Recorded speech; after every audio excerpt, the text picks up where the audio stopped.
Ayan, so, dito naman tayo ngayon. So, natapos na tayo sa Pares Mami. Natapos na rin tayo sa mga inihaw set. Dito naman tayo ngayon sa street food. So, syempre, sino mga naman ang hindi walang Pilipino na hindi alam ang street foods. Ikaw, ano ba ang namimiss mo na street foods natin sa Pilipinas? Na talagang sabi ka? Isaw. Isaw! 2, 3, 4, 5, 6. Ikaw naman, ano? Ulo ng manok. Ayun. Ikaw naman, Kat. Ano ang namimiss mo na street food sa atin? Isaw din. Isaw din? Paano manok? Oo, yun. Ikaw naman, Aying. Ayan, meron pa tayong bagong kasama. Walang iba kundi si Aying. Ayan, shoutout ka muna. Shoutout talaga kay Baldo. Yun. Megos mo na yan, Baldo. Ayan, ikaw naman, ano ang namimiss mo street food sa Pilipinas? Chicharon sa isaw. Ayun, yun. Hindi talaga nawala ang isaw ko. Yes, isaw talaga. Yan. Number 1. Siyempre, dito sa Qatar, hindi na magpapahuli. Yeah? So, siyempre, mas pinalapit na sa ating mga Pilipino ang theme or talagang ang aura. Ano ba tawag doon? Yung presensya ng street foods. Ayan. So, meron na tayo dito sa Kwentong Kali, available na sa Kwentong Kali ang mga street foods. Ayan. So, siyempre, dahil nga sa tag-ulan, Oo, tagulan. tagulan. Siyempre, masarap yan na isa sa mga kinakain na street food. Siyempre, dahil nga na-miss natin, ayan. So, papakita namin sa inyo kung ano ang mga ino-offer ng Kwentong Kalye. So, meron tayo rito na nagkakahalaga ng 5 reals at saka ng 6 reals. So, sa 5 reals, ang street foods na ino-offer ng Kwentong Kalye ay ang tinatawag na Adidas. Bakit nga ba tinawag na Adidas? Paanang manok. Paanang manok. Ayan. So, itong paanang manok sa isang stick, meron siyang 3, 4, 5 reals. So, siyempre, ang alam niyo naman ng chicken feet is good. Ito ay masustansya sa collagen. Ayan. Oo, Kaya boy. lahat ng Pilipino ay mukhang bata dahil mahilig kumain ng paanang manok. Ayan, mapa-barbecue, mapa-dobong manok. Sa kanya natin paano? Sino? Paborito niya yung ano. Ayan, dahil paborito to ni Miss Bakit ba Kat. sobrang Kay paborito Miss niya, ano? Kat natin ni Papa. Ayan, ipapatikim ang chicken feet. Ito mismo. Ayan. So, ito na. Pabigyan natin kayo Miss Kat. Bakit? Ayan. Paborito mo yung ano, yung Siyempre, kukuha tayo ng isa. At ibigay natin kay Aison yung iba. Para malaman natin ang ng chicken feet. At of course, hindi rin mawawala dyan ang chicken head. Ayan, ulo ng manok. Ayan, talagang ito, solid-solid dahil sa isang stick, meron Tatlo siyang na, boy. 3 piraso. Good for 5 reals din. Grabe, mura na, no? Affordable Ayan, talaga yung ayan, presyo. oo. So, kuha tayo ng isa. 5 reals Ano lang. yan. Ayan na. Tapos, ayan, 2 kay Aying. 2 Ayan, kay itry po Miss natin Kat. ang Ayan, chicken so, feet so, nila. ayan. Pakita naman ng konti. Ayan, pakita ka naman. Yun. Ayan. Medyo shy si Miss Kat. So, yun. Ayan. Okay. Subukan na po natin. Subukan na niya. Alright. So, titikman na natin tong chicken feet from Kwentong Kalye and ulo ng manok. Okay. So, siyempre ito, kailangan ng mga sausawan. Kasi ito sa Pilipinas, nakakariton, ganyan. So, sa mga gilid-gilid ng daan, yan, tuwing alas 4, alas 3 ng hapon, ayan na, nakatambay na sa tindahan ni Aling Nena. At inihintay na ang barbecue. Ayan. Malasa po yung kanilang chicken feet. Sus pala, Talagang- paralo na. O, parang di mo na kailangan So, isaw-saw, no? ma-juice siya. Delicious. Matamis-tamis. And kung gusto nyo medyo maasim, pwede nyo siyang isasaw sa suka. Pero pwede rin siyang kainin alone na walang suka. Ito talaga ko yung ano eh. Ito talaga yung literal na inihaw eh. Yung nalalasa mo yung sunog na ano. Smoky flavor. Oo, yung nalalasa mo yun. Yung smoky flavor. Ayan. Sunog na yan. Actually, pang ulam to eh. Mahilig ako sa street food. Lalo na sa mga chicken feet, isaw. So, ito, isa talaga to sa pinakamasarap na natikman ko dito sa Doha, na chicken feet. Pang ulam siya eh. No? Ulam. Sarap boys. Masarap mo siyang i-partner sa kanin. Pares pre, the best yan. Musim yun. Ano yun? Ayan. Hindi lang yun ang ino-offer na street food ng Kwentong Kali. Meron din silang baka. Ayan. Baka na ano, Inihaw na baka or street foods na baka naman. Oo. So, meron tayo ditong ayan, beef skin. Lalo na sa mga mahilig manginumin dyan. Ayan. Pang tuluts to. Ayan. So, siyempre, titikman ni Bro Aison yung... So, habang tinitikman naman Yan. nila yung balat ng baka, tikman ko naman yung chicken head. Tinikman natin yung chicken, beef skin. Tinikman natin yung beef skin yung lutong ng... balat. Ganun ba? Para hindi ko maiwalay. Ano ba yan? Ayaw umiwalay. Ayan. Ayan. Ito na po yung ating beef skin. Parang feeling ko kaya ko kumain ng 10 chicken head at 10 chicken feet. Pag ganito yung lasa. Pero mas, ang sabi nga naman, mas maganda at natatagta rin siya. No, mas maganda lang. Kasi pag na-deliver na, tagta rin, nahihiwain. Sa bahay na siguro. Sa bahay na, no? Pwede siya microwave or Pwede ba siya i-microwave? parang ano siya, parang Coconut. Oo, coconut paano? siya. Kasi medyo ano na po, ganun talaga. Mahirap na Pag kagatin. air fryer. Social. Ano kung walang air fryer? Kaya po pag ganun talaga, pag may order sa amin, pinabalot ko talaga namin sila na twice ng foil Para mainit. Oo, pero yung ulo saka ano, malasa? Yung ulo? Yung head? Malasa. Chicken head, oo. Lahat po kasi ng chicken na namin, ina-adobo ko po siya. Kaya pala.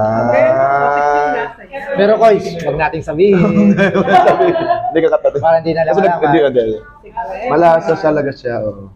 Para malasa talaga yun. Yan. So, yun. So, ito yung ating ano, ang tawag ito? Beef skin. Ayan. So, syempre, meron din tayong beef isaw. Ayan. So, syempre, titikman ni Bro Aison yung beef isaw. At meron din tayong beef baga. Ayan. So, ayan. Okay na ako dito, Koys. Hati ka yan, ano? Sige. Hati ka Kay drawing naman. Hindi, hati kami. Wala kang tao. Wala kang hungkaw. Pasubo. So ayun na nga, ito Ayan, na. ayan. O, ayan, ayan nga. Parang So, napakabihira akong kumain ng ganito, Koys. Kasi first time lang natin din kasi akit ako rin, first time ko lang din nalaman na merong Ito, ganito. titikman ko lang talaga to. Hindi pa ako nakaka-experience ito. Oo. Beef tison. Oo. Ito na mga kababayan. Actually, first time ko rin kumain ng beef isaw saka beef baga. Oo. Ngayon natin makakatikim ng beef isaw saka beef baga. So ito yung beef isaw. Ito. Abe. Mas malasa. Mas malasa, Koys. Saka ano siya, mas malaki. Mas mataba. Mas mataba. Mas Kaya malaman. lalo mong Mm-mm. mapipil yung lasa talaga. Oo nga. Ganun din, pero ano lang. Malaki lang siya. Nangingibabaw din yung pagka-beef niya. Oo. Yung ano niya, yung lasa niya. Malamon talaga ng lasa niya. Hindi nagkakaluyo kasi 6 reals siya, kung 5 reals na sa isaw. Mas ano to, Yung man. mas malaman siya kasi nga, mas malaki yung ano niya. Di ba? Mas Ay, malaman. busin mo yan, ha? No? Ulo. Pa. Dami ko ng plano. Wow. Dito naman tayo sa baga. Natikman ko na, Koys, yung baga. Okay, baga naman tayo. Lambot. May ano tayo dito, ha? May gulaman tayo dito, ha? Sarap. Red gulaman. Hindi siya black. Red. Wow. Ayun.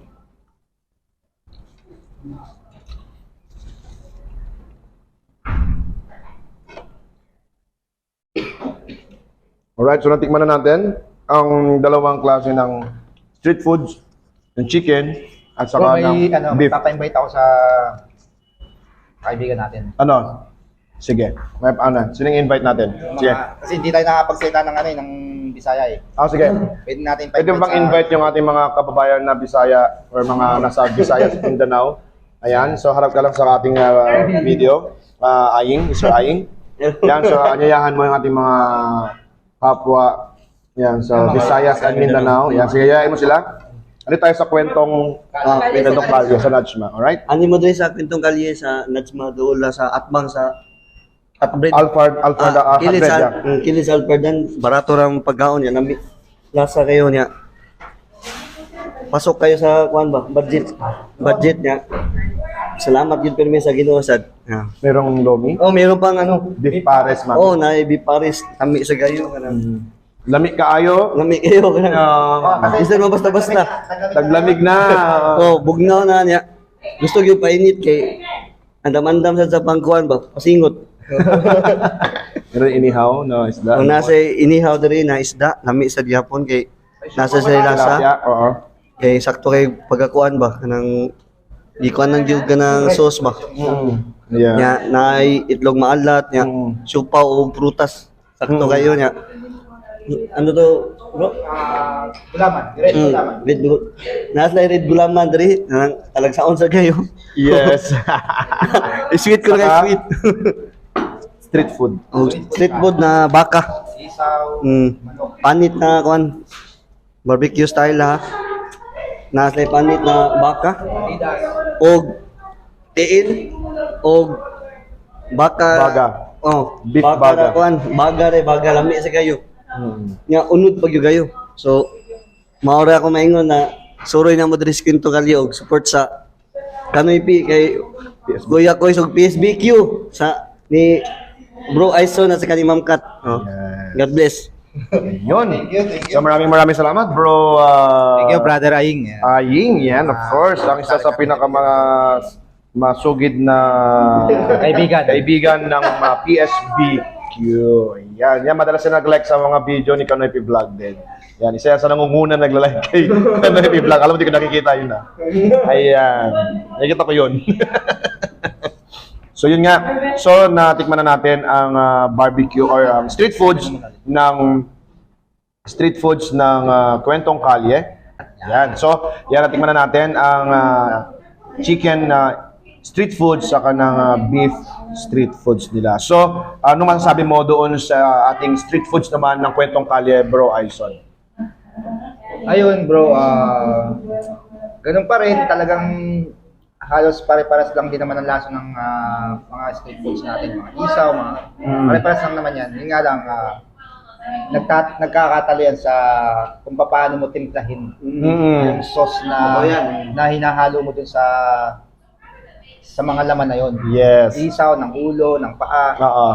Doon nagkakatalo kasi yan. Tsaka Yes. sa tamang ihaw. Oo. Gaya nga sabi ko sa iyo, boys, ramdam ko yung lasa ng legit na inihaw talaga. Oo. Yung amoy inihaw. Oo. Kasi yun naman talaga yung hinahanap natin sa street foods eh. Yes. Yun yung isa sa nagpapasarap talaga. Hindi siya ordinaryong lasa na lutong bahay na basta nilaga o ano. Oo. Kaya tinawag na street food. Yun talaga yung yung hinahanap natin. Yung Yes. lasa. Legit na street food talaga. Oo, ang alam. yes. Sa ano, kaya Kwentong Kalye. Kwentong kali. Kaya kwentong kali tayo.